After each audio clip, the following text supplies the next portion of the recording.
started to look at it and realize something that's really cool. Prosperity is time for us to realize just how rich we can be in the Lord. And it's not about money. Yeah, that's one of the ways to have prosperity. But there are so many different ways, and I gotta be really honest with you. Through my journey that I've been having this past couple of years, I've come to understand prosperity in a totally different concept than what I used to think it was. So tonight we're going to start out a series on prosperity. It's about a 5-week series, depending if the Lord makes it more or less. I don't know. We're going to go with what God says. But we're going to learn that prosperity is more than just having money. It's all about the way we see things. Right? There's a real big difference. I thought about this, and one of the things that came to mind was Mary and Joseph. They weren't rich, right? Yet the Lord had blessed them with great riches, with the privilege of raising Jesus and having the insight of His great provision over their lives. They wasn't rich, but their means was met, and that is just so crazy good. So with that, let's read, and then we're going to look at 3 reasons or 3 gems of why we are living in lack. Okay, so let's read 2 James 4 verse 1. It says, "One day the widow of a member of the group of prophets came to Elijah and cried out, 'My husband who served you is dead, and you know how he feared the Lord. But now a creditor has come threatening to take my 2 sons as slaves.'" So we're going to hang out in here for the 3 gems that we're going to find. And then we're going to look at God's blessing. The first gem is of why we're maybe living in lack is mismanagement. Okay, here we see a widow whose husband has died and has left the family with a debt. Now, the crazy thing about this is I was reading this, I started to think about several families that I know of where this type of situation happened, whether it's the wife or the husband, and one passes away, and then the one that's living is left to carry on the burden of whatever the lifestyle is, with the expense or with the funds that comes from only one person versus having 2. So a lot of times we make plans according to 2 incomes, right? And we not only make plans, we spend according to that, right? Okay, I'm going to get 500 here, 500 here. That's $1,000. So we have $1,000 to do stuff, right? And granted that we mismanage, it happens. We mismanage in various ways. Go 7-Eleven too much time, right? Have a big lunch when you can make one sandwich at home or whatever. I mean, there's so much different ways. Spending when you just shouldn't spend. Making bills when you really don't need it. But because we live in a world that says, I want it, and hey, guess what? I'll give you a credit line. And you think, yeah, because the world we live in is all about credit. But what it doesn't teach us is that with this privilege of credit line, we need to learn responsibility to make payments on time and not to exceed the amount, over half of your credit card. If you have a balance of $2,000 and you have $1,000 on your credit card, your score starts dropping, right? Because if I make $1,000 bill, I didn't have the money, so I slide the plastic, which is very easy to do, right? You wait for that wonderful word called approved. Got my stuff. And then when you're done, you went home, you're happy, but then the bill comes in, you're not going to pay off that $1,000. So because you exceeded half the amount of your credit card limit, guess what? Your points start dropping. But nobody tells you that. You see, you get $2,000 to spend, go and have fun. Well, it's part of a strategy that we go out there and we spend the $2,000 and we pay for the next 15 years and we give them $6,000 after we pay off everything. And that's kind of like going to extreme. I just wanted to really make a point. But they make double their money, right? So that's one of the ways that we mismanage because nobody taught us that, right? Oh, credit card, you get all happy. How many of you guys, when you guys see the credit card, you get all excited? Especially when you don't have to take money out. You don't have to touch the money. I use the card. Yeah, awesome. Well, so we make these different decisions, and because we make these different decisions based on two incomes versus just being able to live off a certain amount of money, we can tend to overextend ourselves and find ourselves in a really bad place. I want you guys to understand, this is really crazy, because if we read the Bible, we'll find that most of the parables that Jesus spoke about talks about managing. Crazy, right? We don't think about it, right? But one of the favorite ones, or the famous ones, is the talents.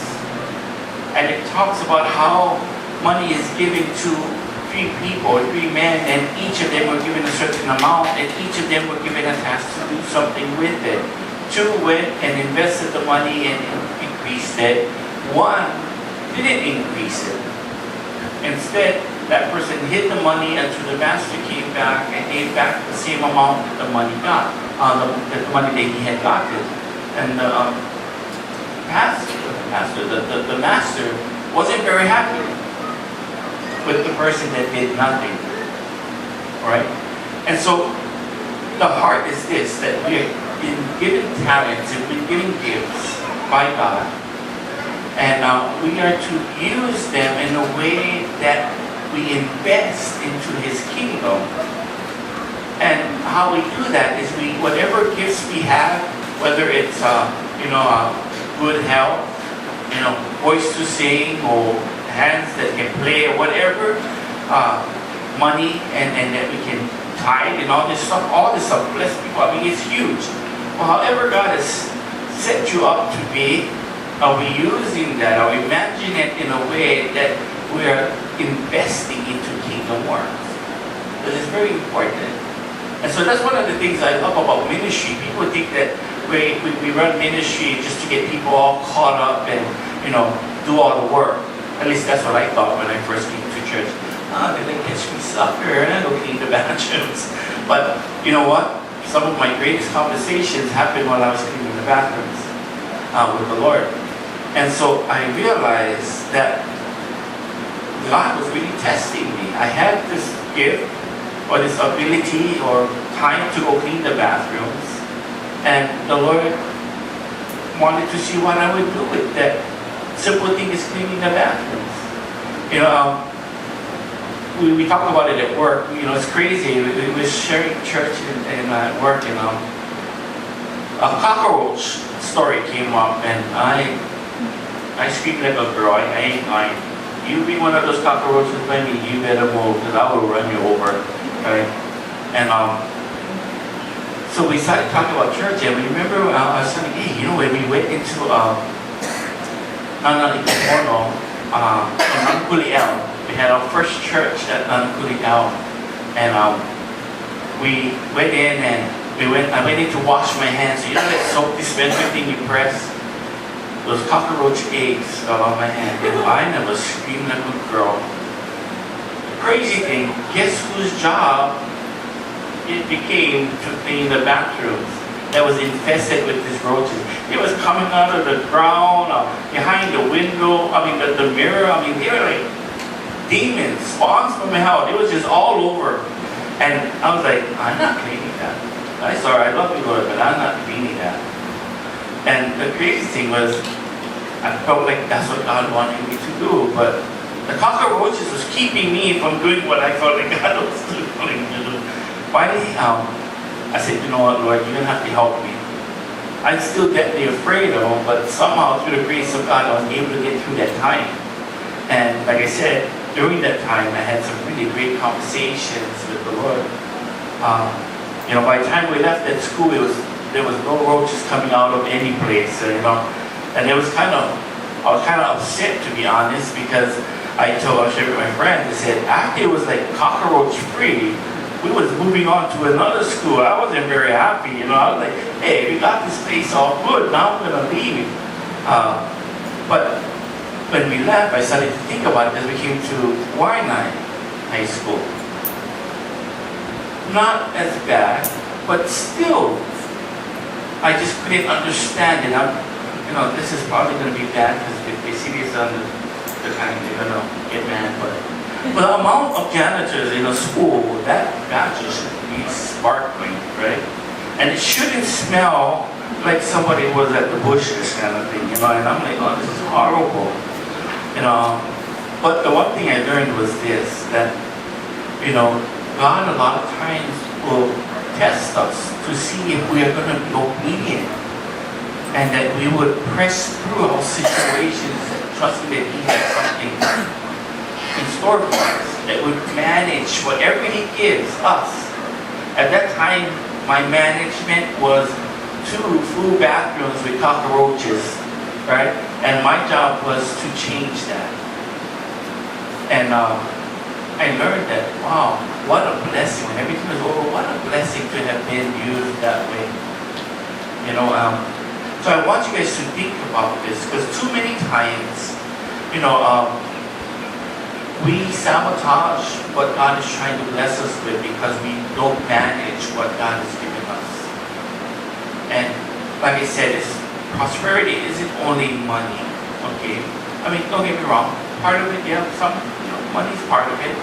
But if you look at our whole life, we look at the physical, the spiritual, the mental, right?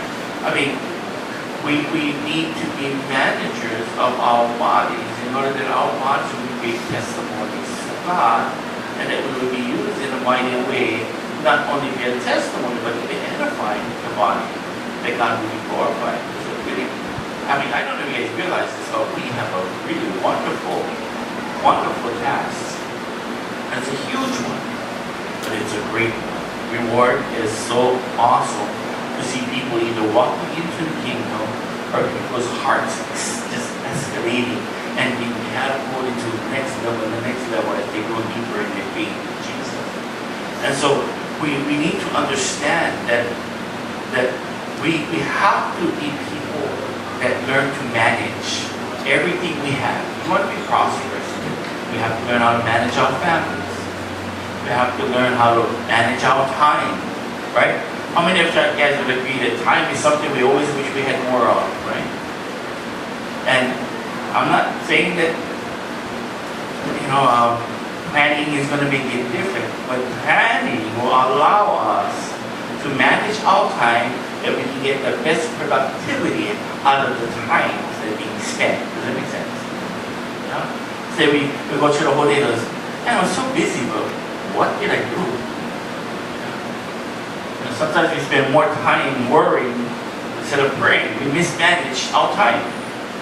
Because if we would have spent more time praying, we would have got an answer so much earlier, and then we would be able to take care of the stuff. So often I hear people blaming the devil for stealing their prosperity, stealing their joy. But the blame is really on self, right? The devil isn't the cause of our mismanagement. Our own perspective is the reason we mismanage. And so we got to be wise that if we don't have the skills or the knowledge of handling a certain things, that we would be wise enough to go find out the answer, or find somebody who can tell us, hey, what is your thoughts about this? We've been so blessed to have people stand by us as we're going through as we deal with our finances and stuff. And we got together with this program called Sweet Strategies.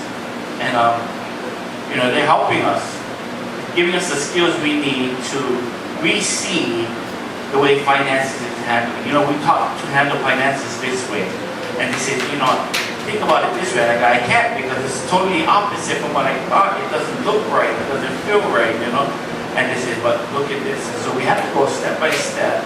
And after they started showing us, hey, some of this stuff makes sense.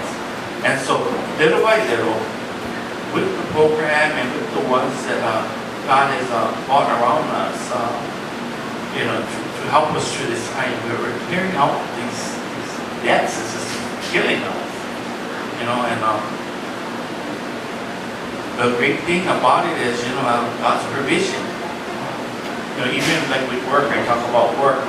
I'm on call, but I work almost every day. And in fact, I work all the way up to the 15th this month, and I'm not even supposed to work. And I think, you know, God is so cool that He helps in that way.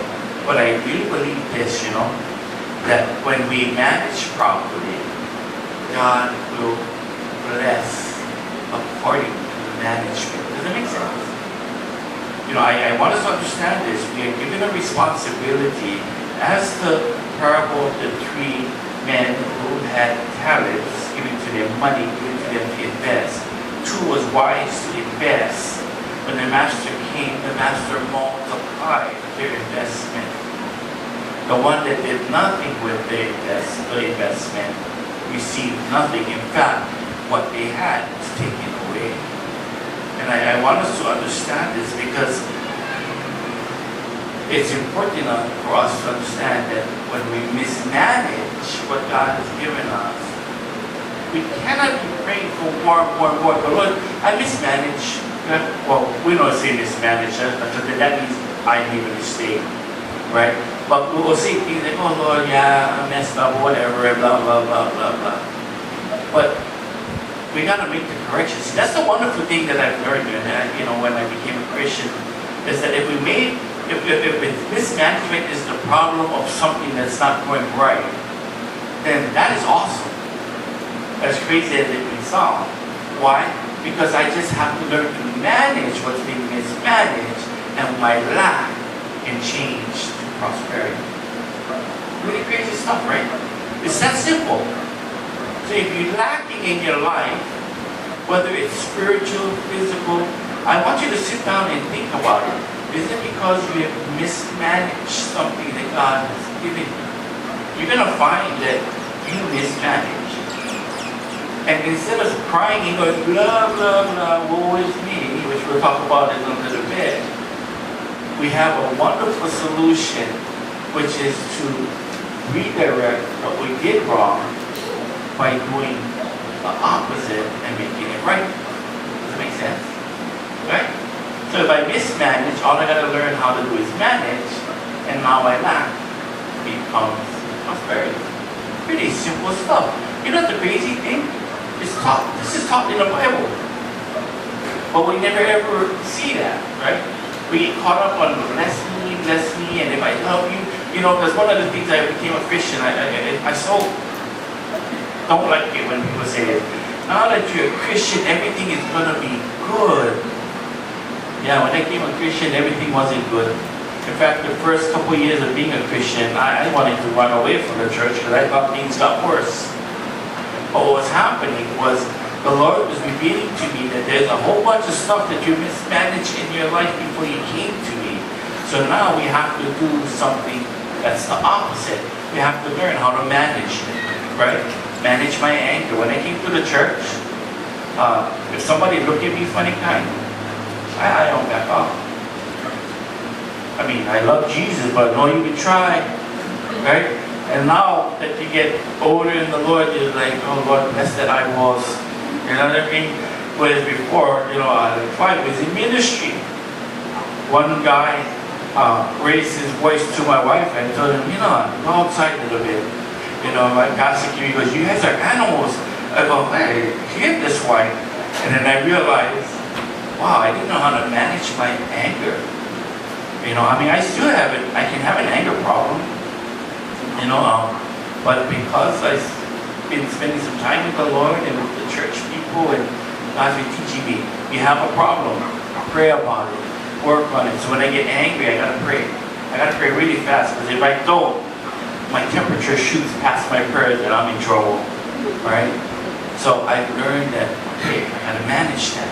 Does that make sense? I'm just trying to really make this point because we are in lack because we are mismanaging. Spiritually, you're dry. I want to say something to you, and I might offend you. It is most likely the reason that you are dried out is because you mismanaged your responsibility to seek the Lord with all your heart, soul, and mind.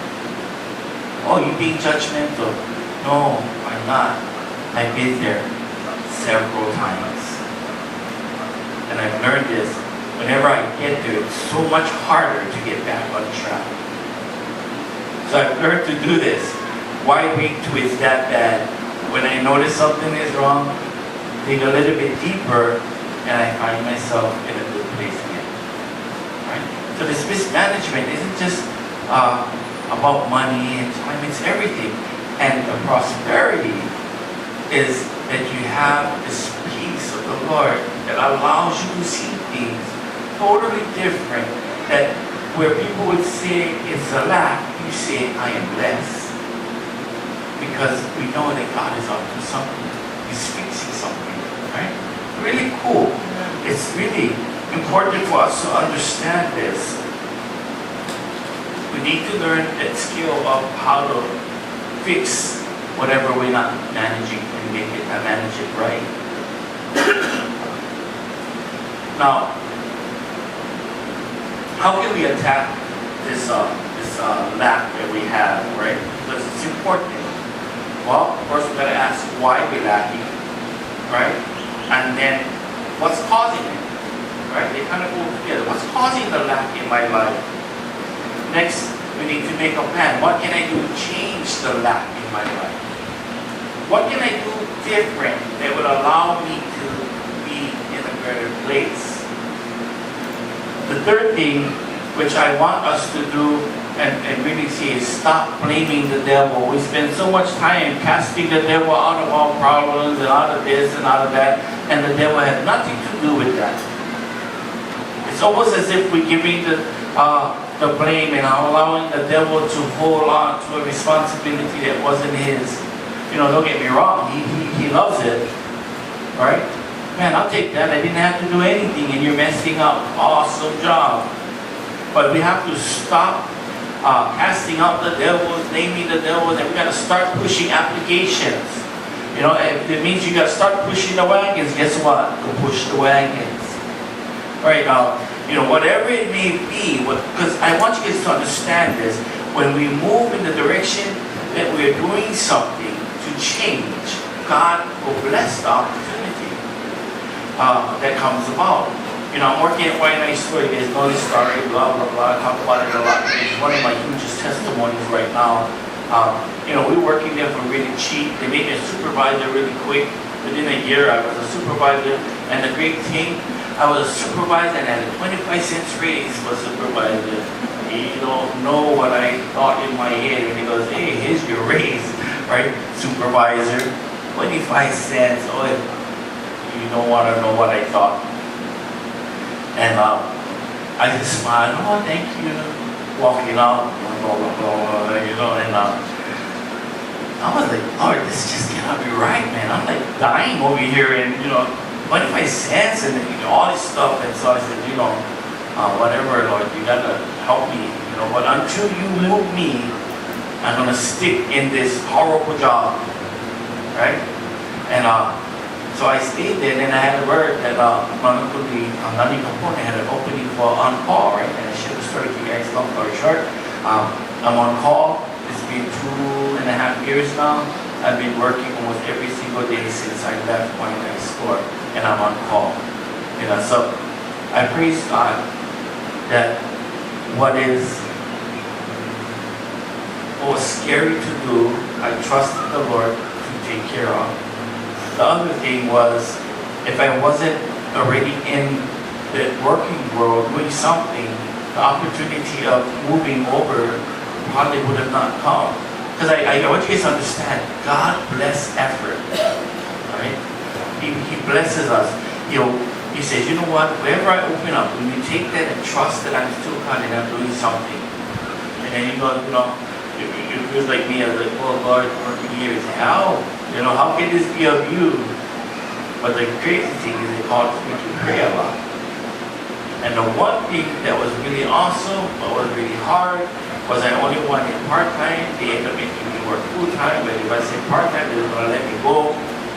And so I asked them for Saturdays off. If you guys can give me Saturdays off, it'll work out fine. The guy said, yeah, no problem. Next thing you know, I'm working Saturday mornings, and I have the afternoons off so that I can be here to church.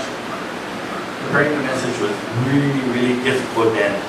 I have a little bit problem now with this, but because I have Saturdays off, I'm able to spend the morning just reevaluating and checking everything that God is saying. And I want you guys to understand, God will honor your effort. When you persevere and you trust Him, God will bless you. Opportunities will come. But just embrace what God has for you, because it's a time of testing. Can you manage what I have for you? And in order for it to be a blessing now, okay, if the way we manage, is not working, then we got to change the way we manage. And maybe even ask for help, that we can have the skills so that we can be successful. And once we become successful and we change, then the blessing will start flowing. Really cool. I want you guys to understand that we cannot ask God to bless something that we're not going to be responsible for. Oh Lord, bless me, give me this, give me that, give me this, He give you, you can throw them away. He said, that's not going to work. You're going to have to figure it out. You're going to have to learn responsibility. Learn to manage what I give you, and I will give you more. So, we see that if we want to start prospering, we got to change anything that we're mismanaging and start to manage it well. And like I said, go ask somebody. That's the great thing about being in a church with all different people. If I don't know how to do this, somebody might have gone through that. So we can ask them, hey, you know what this? And they say, no, we'll talk to these people because they've done it, so they can probably help you. So we have a variety of information right here. All we got to do is start talking and sharing that we got to get this stuff. Teach me to manage things. Right? And that's what the Bible says. We got to learn how to manage the things that God has given us, starting with the Word. That we would be better at understanding what He is saying, better to trust what He is saying, that we're growing faith. As we grow in faith, we become a blessing of that faith because God honors the heart and honors the really cool stuff. 2 Kings 4:1, it says, the same scripture, okay? One day the widow of a member of the group of prophets came to Elijah and cried out. And this is the part I want you to hear. My husband who served you is dead. You know how he feared the Lord. So the second reason for lack is entitlement. We just did a book on entitlement. It was a crazy book. But I could see so much areas where we tend to have this entitlement mindset. And so here we see the widow saying, your servant, my husband, who served in your ministry and feared the Lord, right, has died, and I deserve to be taken care of him. Right? And so too many times, I see this mindset of the believer in the church. They have this entitlement that the world owes me, and I came to the Lord, so God owes me. But they don't say it in that way, but their mindset is working that way, right? Well, I acknowledge Him, right? I serve Him, I love Him, and so He should love me and bless me back, right? We almost have this entitlement type of mindset. I want to share something with you that I wasn't going to share. And I just want to kind of get you guys to see my heart behind this. I'm going to put my son on the spot. So we had a worship meeting, with the worship team. So I'm back overseeing the church, and then I'm working with the worship ministry, and so one of the rules we're going to do is no more shirts, no more tank tops. We come up to the throne of God here as we worship. We're going to present ourselves as if Jesus is coming to listen to us. And us locals, we like our shorts and stuff like that. And I understand the battle because when I was an announcement person for Chapel Waianae back in elementary, I had these issues about tank tops. And then our worship leader, Jamie, no slippers, right? No tank tops was an announcement for male. And no slippers up there, just two pants and jeans, no slippers. Oh, you're just good. No slippers. And we was like, hey, the Bible said, you can tell the ones that just make trouble right there. Hey, the Bible said, come just as you are, right? So I'm coming just like this. It's so funny because my son, he put the same card that he put on my director, and my pastor, and he goes, oh, Dad, why I gotta use pants?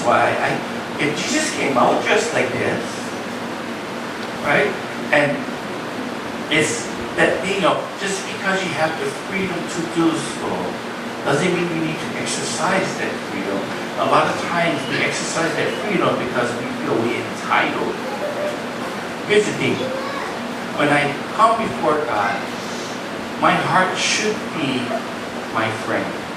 Yeah, that relationship that I can hang out with my friend and tell my friend everything. But with the same breath, I have to understand I need to reverence Him as God. I cannot belittle that authority. Yet, with that same authority that I recognize, I can be a loving friend and know that this friendship allows me to come in the present with all my mistakes and all my flaws, knowing that I'm accepted. But not at any one moment am I ever to lose the reverence of His authority. Does that make sense? So, I don't know if you guys know this, maybe more of the old timers would know this. So I started to say, well, I'm going to be a little bit smarter than my pastor. So I would go and get one regular t-shirt, do announcements, come back and change. He was really more rebellious spirit, you had to think about it. I was like, what a jerk, But that's what I did. And so once I did the announcement, I never had to go back up there again. I went back in the bathroom, changing my tank top, and I was like, tank top, yeah. So later I became the pastor, and I started preaching in shorts, because they say, hey, you can. Hey, I can. It's my break. As just a person who loved Jesus. Then one day, that tank top mindset came, and I felt convicted. I was like, why? Everybody does this in shorts, And I just felt like this. It's not, y'all understand, this is personal. God's speaking to me, okay? I'm not telling you guys, but I'm telling you what God told me. And so, I felt like the Lord says, at least you can dress up and represent me. And so, once we started, just before we left Waianae here, I started using pants. I hate pants. I have a lot of fat that needs air. I like to be in a lot of clothes, shorts and all that stuff. But I felt like the Lord says, no, just because you can doesn't mean you should. So I've been in pants ever since. And now, when one week I tried to put shorts on and now I couldn't. Because I felt like I wasn't honoring the Lord in reverence who He was. And when I come up here, it's not about me anymore. And one of the things that was really cool when I was coming here and I was talking with Steph, I said, man, look at that. The worship team all came in and it was all dressed, in pants, and I'm like, man, they worship. It looked like they were ready to meet Jesus, man. And I was all excited, But that's the entitlement thing we have to watch. We can tend to, feel like the church owed me this, or God owes this, or the world owed me this, and the honest truth is the world owed you nothing. God owes us nothing. In fact, we owe Him because even before we knew Him, He had made a way for us to come to Him freely and not be held in hell for all eternity. If anybody owes, it's us. In fact, there's a story when Jesus is talking in John 16, and He's talking with the disciples, and He's saying, now do you understand who I am? Right? You realize that I am the Son of God? Right? That God sent me. And then He goes on to say that, there's going to be a time when you all leave me in fear of your life, basically. And He goes on to say, I will be alone, but I'm not alone. I have the Father. And that entitlement right there that Jesus could have hold on to is really cool. One, I'm the Son of God. I don't have to die. But He sacrificed His life for us. Second, when the people scattered, when the disciples scattered, He could have said, hey, you guys left me, so I'm going to leave you guys. Right? But that was an entitlement type of mindset. And the Lord says, no, I came here for a purpose. And I want us to understand this as believers, that we cannot have such a mindset. We are servants of the Lord, here for the purpose of His glory and the purpose of edifying and building His church, leading people out in the world who doesn't know Him into a relationship with Him. That's our task. And anytime we start to think that the world owes us or anything like this, then we're really in a bad place, because it's this you're supposed to give me. It's kind of like one time I remember this as a child, and it backfired on me with my children. And it was this, well, Dad, we never asked to come into this world. You brought us into this world, so that you need to take care of us. I was like, yeah, I don't got to take care of nothing. I just got to feed you, give you a couple pairs of clothes, and everything is cool, And I was thinking, that entitlement, that mindset. It gets us in trouble a lot of times because we figure people owe us, but nobody owes us nothing. We got to go out there, we got to be hustlers, and we got to work for what we want. And the reason we lack is because we're not working. Thinking, God can bless me, and God can bring somebody, and God bless me with a car, bless me, blah, blah, blah, blah, blah, and you just sit there. That's entitlement. Thinking that you're supposed to be hand-fed. No, we cannot have that mindset. We lack because we're not doing anything, right? We're using that entitlement type of mindset, which will lead into our next point, is playing the victim.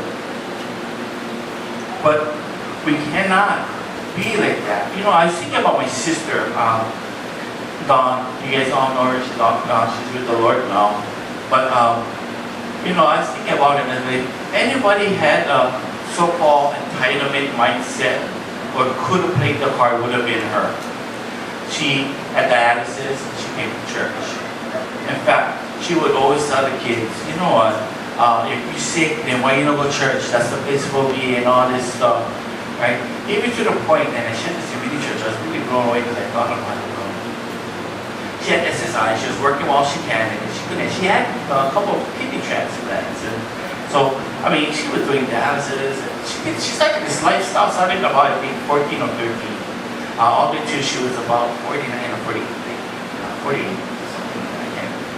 My top of my head think about it, and she lived this life, and she couldn't do the entitled. I am entitled to everybody feel sorry for me because my life, right?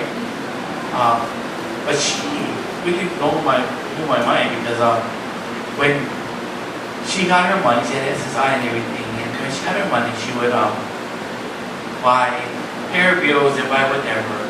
And she really wouldn't have that much, but she always found a way to make her money do whatever she wanted to do. And then she had food stamps. And she would tell me, I want to give money to the church, but I don't have money. I said, then don't give. You cannot give what you don't have. She goes, but God is so good to me. I cannot sit here and not give anything. So she started buying cookies and coffee like that, and I could have stopped doing that. And she goes, why? I'm using my food stamp. Well, that's for you to eat. And I said, so don't do it. She goes, shut your mouth. She goes, this is me giving to God. I'm not asking you. And I was thinking, wow, that's kind of cool. Because she never, if anybody, she says, you guys should buy me coffee because I don't have any money. She played a sick role, but, we still have a video on, still got get choked up about it when she wasn't doing good. She was getting real skinny and everything, and she was up here worshiping God. We see that part of, you know what, I'm not entitled to anything. I'm just an instrument for God. And if anything is going wrong with me, the best place would be is in His house. And so I want us to understand that we need to stop this entitlement type of mindset, because it'll get us in trouble and cause us not to move forward because we're waiting for somebody to take care of something we should. Imagine if Jesus said, I'm going to wait till you guys are ready to come back to me, then I'm going to the cross. That wouldn't have ever happened, because we read that at the cross, when He died, He went hiding again, right? So the Lord had this wonderful heart of saying, it's about the heart of my Father for the people that He created, His creation. And so, we got to understand that stuff that happens in the world, we get maybe bad dealt cards, different cards dealt to us, whatever, I don't know. But we got to stop using that entitlement thing. Because when we use the entitlement thing, what we do is that we play to be the victim, which is our next point, our last point. We play the victim, and it's part of the same verse, but I'm going to come down to the part at the bottom of that last on that scripture where it says, but now a creditor has come, threatening to take my 2 sons as slaves. So basically she's saying, it's not my fault. My husband died, that's his fault, right? I didn't choose this life. In fact, I hear this a lot. I didn't choose that to happen to me, right? Nobody ever taught me how, to live this way or do that right thing, and, blah, blah, blah. We get just a full bundle of this. In fact, when I got into drugs and alcohol, that was my excuse. Well, my family was dysfunctional. My dad was an alcoholic. My mom was getting beaten up by my dad all the time. My mom eventually started drinking, and I'd say, well, you know what? This is my life, I'm going to live it, I'm going to enjoy it, do the best with what I have. And my best with what I have was I was settling for what was presented to me instead of taking what was presented to me and using it as a stepping stone to get to the next level where God wants me to be. See, the Bible is filled with promises. You guys all know this, right? And it says that I have great things in store for you. But unfortunately, we have to understand this. We are born into a world that is falling apart. Every day, falling apart. But that doesn't mean that we have to play the victim. Oh man, I was born in this world, but I never asked to be here. I had sucky parents. I never asked for them. Hey, maybe you had sucky parents, but get people who don't have parents. Get maybe, we never had much, but there's people out there who don't have anything. We all have a sad story to tell. Yeah? Maybe your sad story is you had too much, I don't know. God bless you, lucky you. Going to be so bad. That's a little bit the mentality, right? Lucky you get back. And so what? Right? So many people walk around in life and they do the woe is me, and my marriage is, and I'm not making light of your situation, please, I'm not making fun of that. But if we're spending so much time singing praises of gloom and agony and disaster, then what do you think we're stirring up? Instead of start singing praises of riches of heaven, the glory of heaven. We're practicing this one song for the men's ministry. And so all you guys who are going to do the sign language, please come and see me because I have the video and I don't know how to send it out. Kanani will show me. If you don't get it, you're going to have a little bit hard time on the 11th, which when we practice is 11th. The 11th? Oh, this Monday? That's the 11th. Oh, this Monday. Woe is me. So, but I'm learning more and more that I can either see myself as the victim or see myself as an instrument. I decided that I'm going to start seeing myself as an instrument for God. So whether my situation is bad, I cry. Don't get me wrong, I go, oh Lord, woe is me, and then I go, Lord, give me strength to get out of this pit hole, and I start singing praises. And then as I start to sing praises and I just realize who God is, I realize that my steps is ordained by God. So funny, we know this, right? But when stuff is falling on top of you, it's easy to play victim and lose your mindset. Once again, it's all about us repositioning our mind and realizing that we are victorious. Even in the worst situation, we are victorious. Maybe at that moment, we're going to have a little struggle. But the end result must be something great. Because God says so. Right? So, we got to get off that mindset of poverty. You know what? If I'm not that rich, then maybe I got to go, okay, Lord, instead of crying, oh, I'm poor, help me to go figure out what I got to do. Maybe I need more schooling or this or whatever. Help me to figure out what you want me to do. And maybe the Lord is going to say to you, what I've given you is enough. What I want you to work on is spending time with me. Because now, a lot of times what we fail to give God is the time that is so necessary to help us to be reshaped and molded into the likeness of Jesus. So, if we don't ask God what's going on, then how can we know what we need to do? God don't speak to me, okay? I told you guys this before. I don't hear audio. I just would not go for that. But I read the Word, and the Word, like I said, you read, it talks about management. Lord, I messed up, man. I messed up so much times. But the Lord says, that's okay. Every time you're getting a little bit better, I wish, this is me thing. I would be saying, I wish you would get better faster, But the Lord knows that we've got to fail 1,000 times before we get it right. That's not an excuse to go fail 1,000 times. Maybe for you, the Lord says it's 10 times. But we cannot allow a failure to stop us from moving forward. Instead, let's use that, right? It was a mismanagement decision, if you would, and let's change it and make another decision that will make the situation better. Therefore, we can become prosperous from that lesson. Does that make sense? When I got clean and sober, it is when I found God again. Went to an AA, told me by my higher power, I decided my higher power was in Jesus. And in order for me to stay away from drugs, I need to realize that although God has given me the freedom to go anywhere I want and hang out with anybody, I still need to choose who I hang around with. Hanging around with the wrong crowd will lead me in a wrong decision.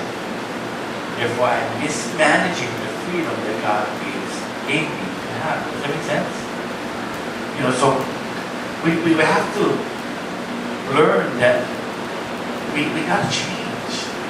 See, mismanaging, lack is all because we settled for what we have. And what I want you to understand is that, I don't want us to be thinking that we're going to go and go try to be billionaires. Hey, if God calls you to be a millionaire, just remember me, go for it. But we serve a big God, and He's placed big dreams in our hearts, and we have to strive for them. But as we strive for them, we need to learn along the way how to manage our time, manage the money, manage all these things. All these things got to be in a way that it's a blessing, that it brings glory to God as we become testimonies of God's mighty hand in our life. And the Lord says, you are responsible with the little things, therefore I can give you more things. Does that make sense? Yeah? So if you're lacking, this week, I want you to be really honest what you feel like you're lacking, and have a conversation with the Lord about that lack. And ask Him to reveal to you why. And what you can do about it. Alright? So funny, because in our mini church, there's a basic foundation for us. What did you hear in the message? How did it speak to you? And what you're going to do with it. Yeah? Same thing. Lord, why am I lacking? When the Lord tells me, I got to figure out, okay, what is He saying? Yeah? And then I got to do something with what He said. That means I got to make changes. Changes are always difficult, but it's usually the beginning of something great. So I encourage you guys, right, that we are no longer to have this mindset of people who lack. Now, I want to finish up with the rest of the scripture of that text so that we can see God's blessing. Verse 2 to 7, it says, what can I do to help you? Elisha said. Tell me, what do you have in your house? Nothing at all except a flask of olive oil, she replied. And Elisha said, borrow as many empty jars as you can from your friends and neighbors. Then go into your house with your sons and shut the door behind you. Pour olive oil from your flask into the jars, setting each one aside when it is filled.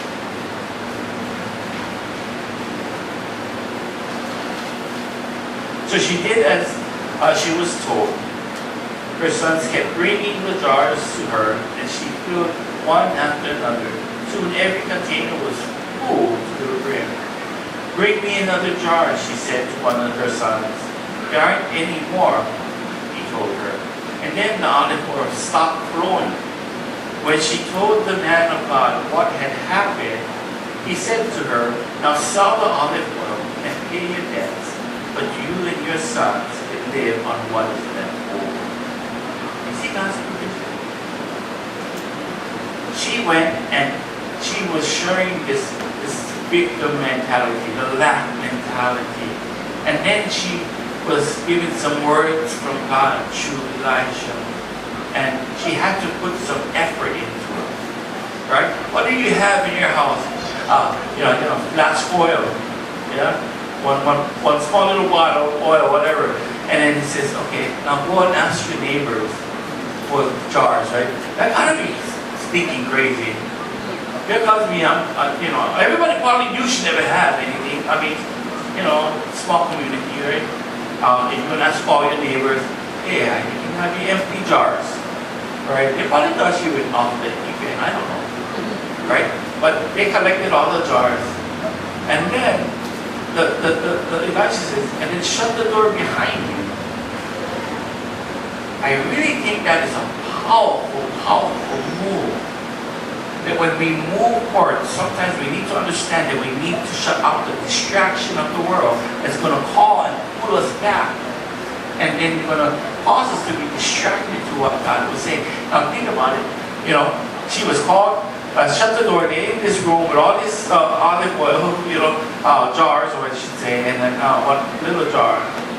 And then she did what Elisha said, start pouring it in. I don't know about you, but I think I would start getting giddy about the second jar. Right? Oh, God is doing something here.